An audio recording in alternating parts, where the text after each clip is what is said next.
Atlanta, Georgia, and the barriers are going up in preparation for a visit from America's most prominent citizen, President Richard Nixon.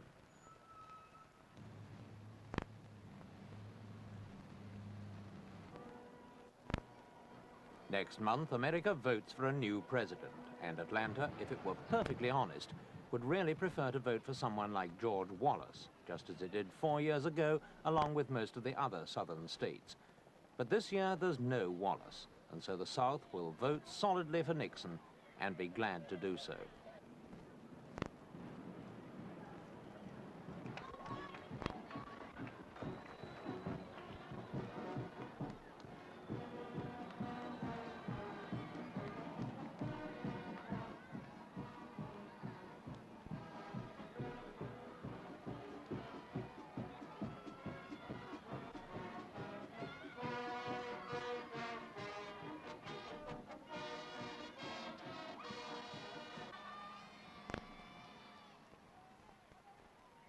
The president doesn't evoke this sort of rapture everywhere, of course, but he is the popular choice.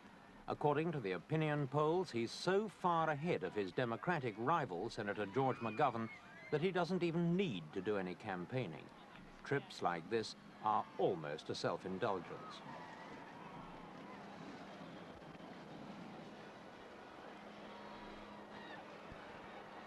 Amongst the adulation, a few protest banners reminded the president that some Americans at least disapproved of his policies. But for most of the crowd, Richard Nixon was something you couldn't have too much of.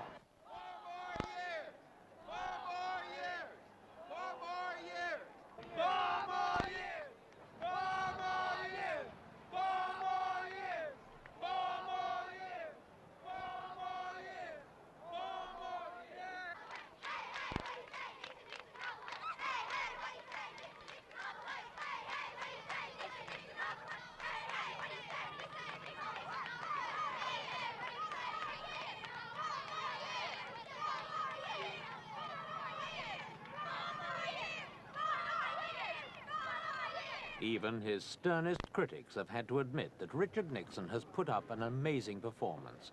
His long political career has been punctuated by the sort of setbacks which would have finished a less durable figure, and his achievement in finally getting to the White House is a testimony to his sheer staying power.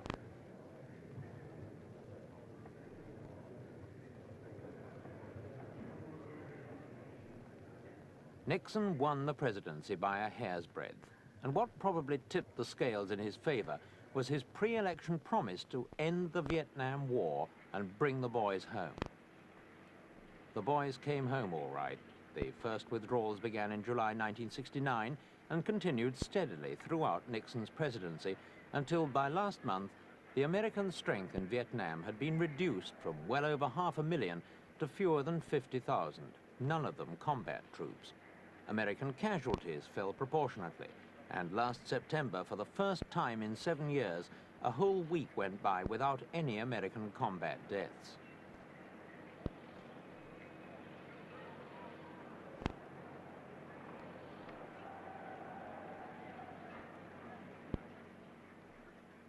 Bringing the boys home was one thing. Ending the war was quite another. On the ground, the South Vietnamese took over most of the fighting, but the war in the air continued to depend on American bombing raids, usually carried out by giant B-52s operating from Thailand.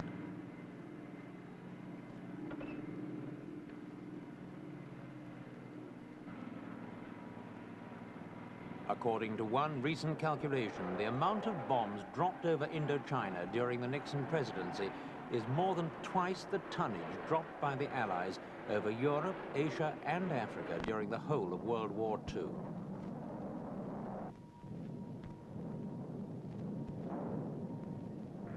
At home, resentment against the war continued, and President Nixon, the candidate who'd vowed to bring peace, found himself branded as a war criminal, just as his predecessor, Lyndon Johnson, had been. In this demonstration on the steps of the Capitol in Washington, Vietnam veterans, many of them crippled, tore off their medals and flung them away in disgust.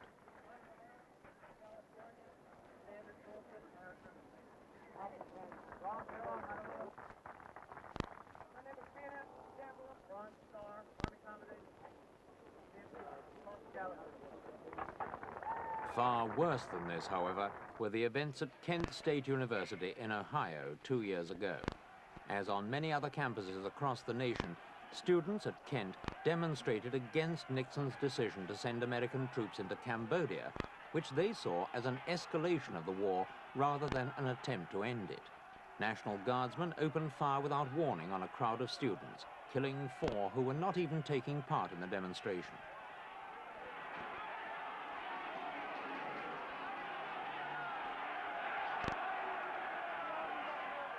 For many people, especially the young, it was a shocking example of the heavy-handed authoritarianism they saw thriving in Nixon's America, an impression only confirmed when the president referred to the students as these bums blowing up the campuses. The honeymoon period of popularity was over, and in the midterm elections, Democrats gained seats in the House of Representatives and captured a majority of the state governorships.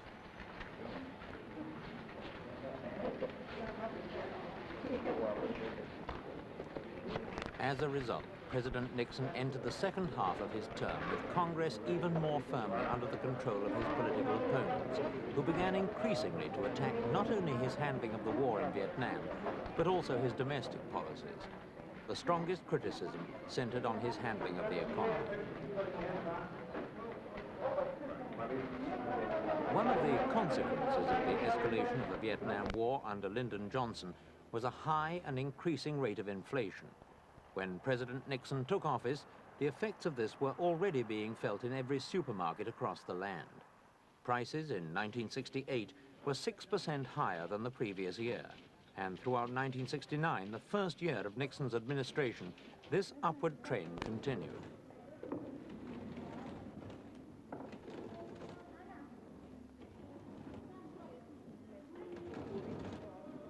President Nixon tried to arrest inflation by restricting credit, but this only produced higher unemployment, which by May 1970 stood at its highest level for 5 years.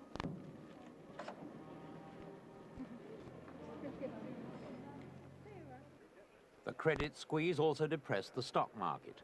In the first half of Nixon's presidency, prices on Wall Street fell from a record peak to their lowest level in 7 years. The American economy had got the worst of both worlds, inflation plus stagnation.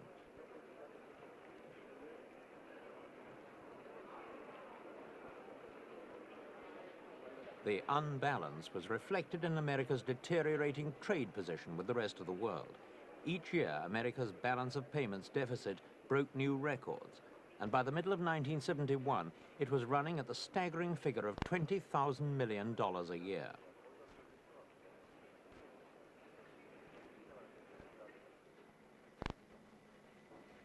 Confidence in the dollar as the prime currency for world trade rapidly evaporated, and in August 1971, this produced the worst international financial crisis since the war. President Nixon acted decisively. He suspended the dollar's convertibility against gold, imposed a 10% surcharge on most imports, and decreed a 90-day freeze on prices and wages. In doing so, he shattered at a stroke the system of world finance set up at the end of World War II. 4 months later, the dollar was devalued. But as the president entered election year, his new economic policy seemed to be paying off. In the first 6 months of 1972, inflation had slowed to less than 3%.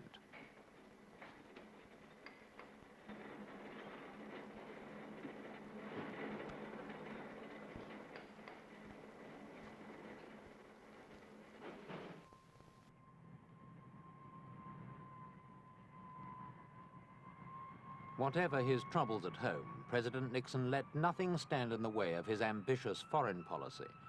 In February this year, he became the first American president ever to visit China. He'd recognized Peking, in effect, 6 months earlier, when he'd dropped the traditional U.S. opposition to China's entry into the United Nations. It was a remarkable evolution of policy by a man who'd started out his political career as an implacable foe of communism in all its forms.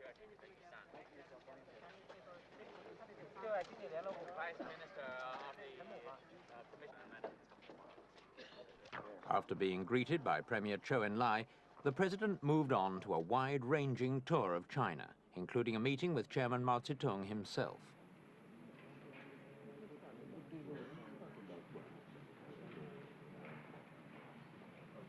The personal confrontation symbolized just how quickly the barriers of mutual suspicion had fallen. The world's most populous nation and the world's most powerful one were talking to each other again, and Richard Nixon could take a fair slice of the credit.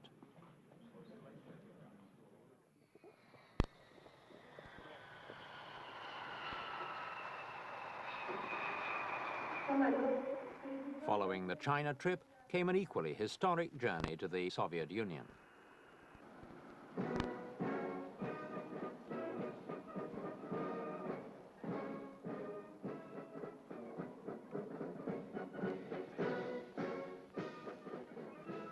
Even as an out-of-office politician, Mr. Nixon had made it his business to maintain good personal contacts with the men in the Kremlin. As president, he'd promoted trade between the two countries and had seen the continuation of the SALT disarmament talks. For him, the visit was a fulfillment of his pledge to move the world from an era of confrontation to an era of negotiation.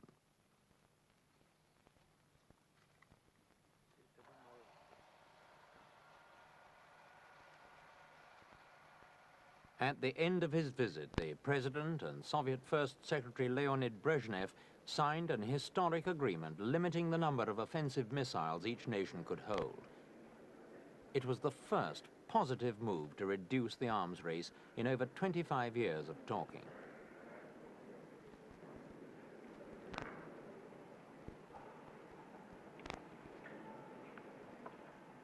Taken together, the President's two trips were a major contribution towards the lessening of world tension. They also did much to enhance the President's reputation as a statesman and a man of action who actually gets things done. The message has not been lost on the American electorate.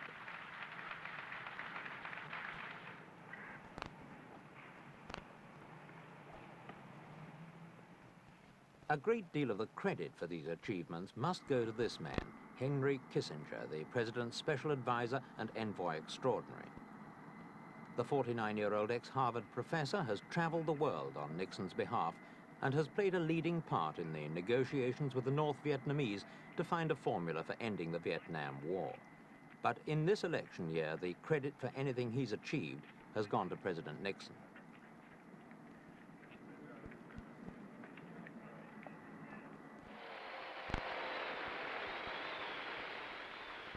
For decades now, Americans have invariably re-elected their presidents for a second term, and there's no reason to believe President Nixon will be any exception. He's made some bad mistakes, and his current popularity is probably slightly puzzling even to himself. But he's consistently fulfilled his role as the voice of Middle America, and for that reason, if for no other, he seems certain to be back in the White House for 4 more years.